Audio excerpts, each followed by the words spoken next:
So do you feel like you're over the New Age? Well, first you have to define New Age for me. Why don't you define New Age for me? Well, before I define it, yes, I'm gonna just answer that question. Do you guys feel like you're over this whole New Age thing? I've been over it for a while. I can admittedly say I was ever in it. Yes. You guys remember a while back there was this meme, shit white girls say, shit black girls say, shit white girls say to black girls. Well, there was this awesome one called shit New Age girls say. And it was such good medicine for the whole scene at that time. We got to make fun of ourselves, get out some tension. And the same studio that made that video, Elevate, now 2 years later is making another YouTube show called New Age Girls. And it's the same thing, kind of poking fun and being a little sarcastic.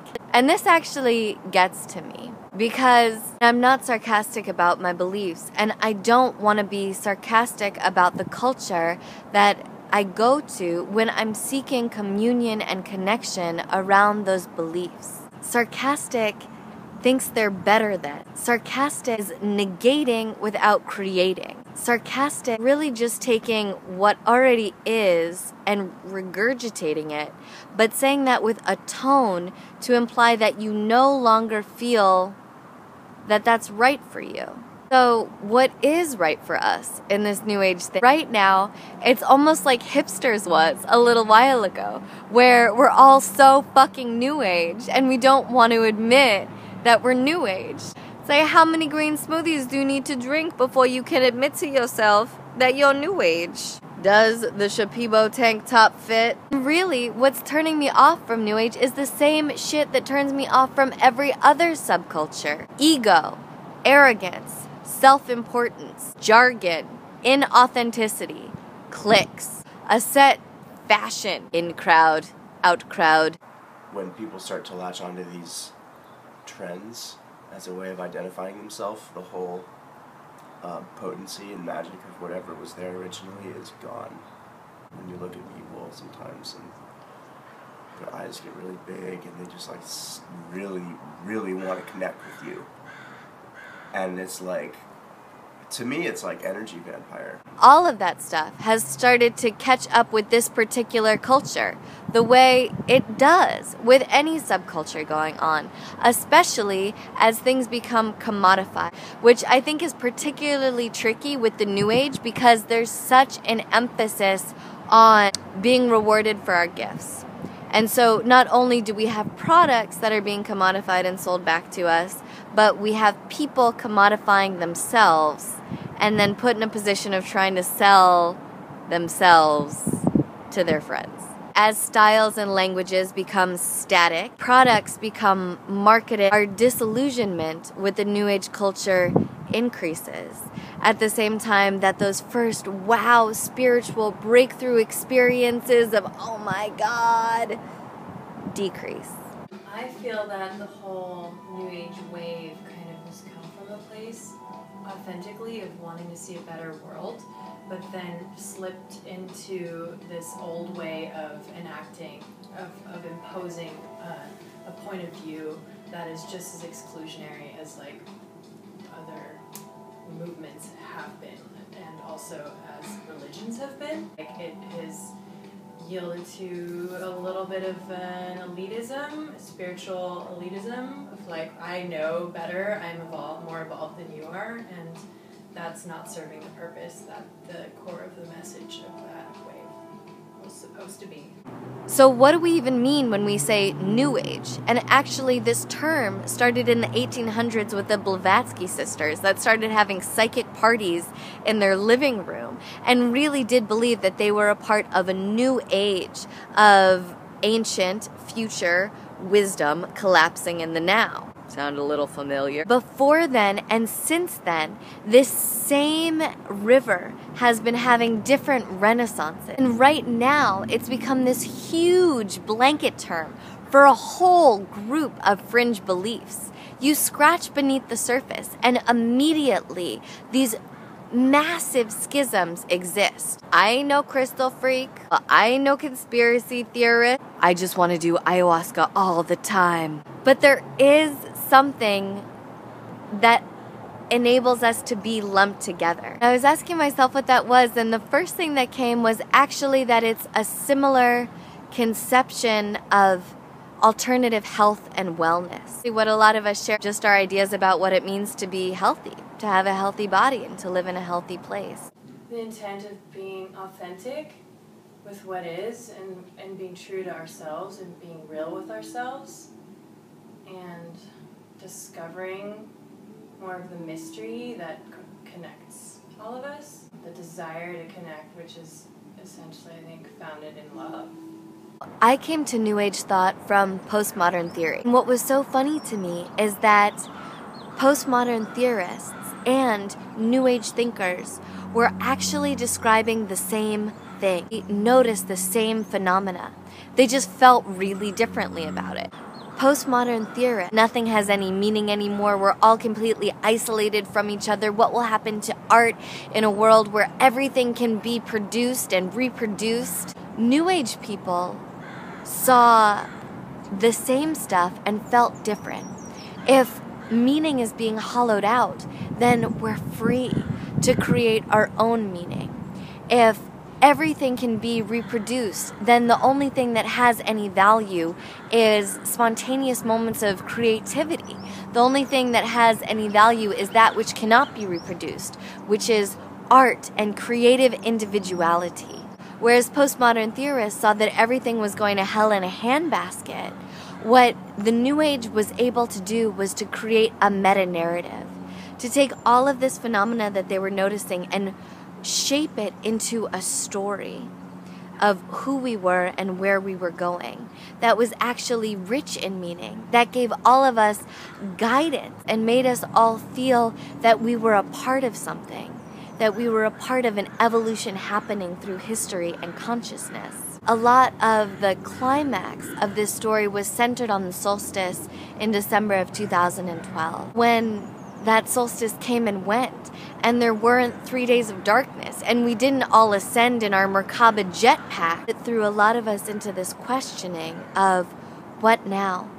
Who are we now? And what is the story happening now? Something did shift in 2012. I've been feeling that the dance of polarity has and is shifting, but it's subtle and ever unfurling and takes attention and consciousness to experience its new texture. At the same time, after 2012, this new cosmology solidified a paradigm shift that we all went through together. We live in a holographic universe with these fractal iterations giving birth to themselves. That there's something very real in resonance and energy and the law of attraction, and that there is this emphasis on personal self-development, that there's some understanding that it's really important for us all to get to know ourselves and to unlock the gifts and shadow codes within us and really bring that forth and live it. And when I get down to those things for myself, I still really believe in it, and I still have a deep longing to find fellowship around those values. And details aside, some part of me feels that there's enough collective understanding of this shift in worldview that it's actually huge. That it actually might be as big as when Jesus came in with monotheism, as big as the Copernican revolution, that the sun is the center of the earth and that the earth orbits around the sun. That it might even be as big as Jay-Z coming back out of retirement. Okay, maybe not that big. But this paradigmatic revolution is only as strong as we can stand in it. Only when we can stand strong in our own reality, without confusion and without feeling the need to justify it or receive the validation from the previous paradigm, does it become real. As Terence McKenna says, no one is handing out respect. Ask women, ask queers, ask black people. We must demand respect. And to do so, we must respect ourselves. It's daunting to stand for a worldview and a cosmological vision that is ever changing, ever evolving, and ever expanding.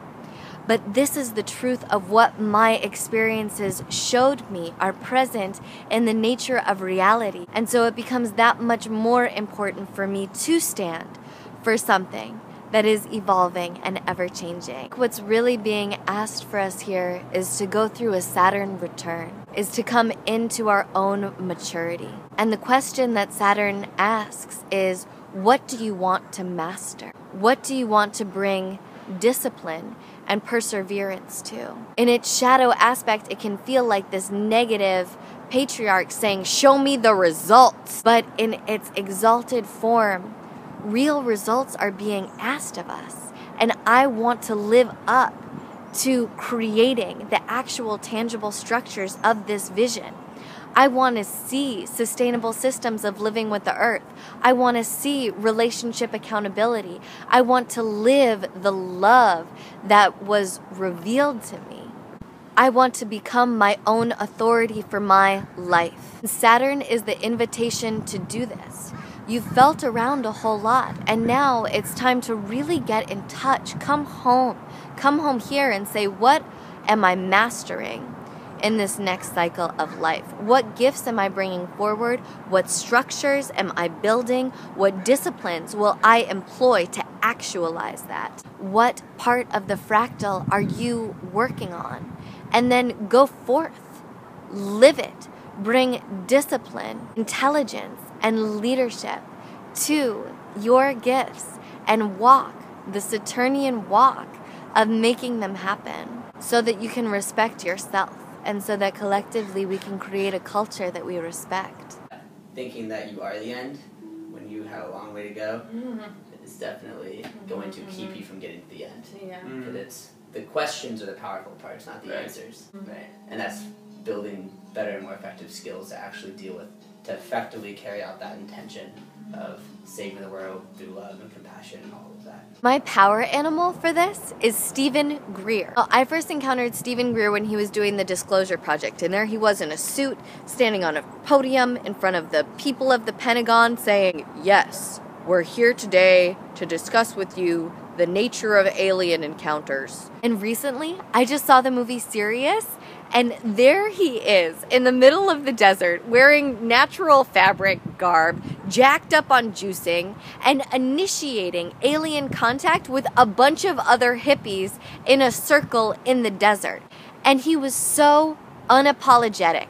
He was saying, yes, this is how consciousness reaches out to consciousness. This is what it looks like. There he was standing in his reality, not shifting paradigms, being paradigm shifted, not waiting for anyone else to give him respect, but respecting himself and what he was doing. And this is the necessary opportunity before each one of us now. Innovate, succeed, discover, create, and live a self and a culture that you can be proud of. Be paradigm shifted. And in doing so, the next paradigm will already be subtly evolving us further on.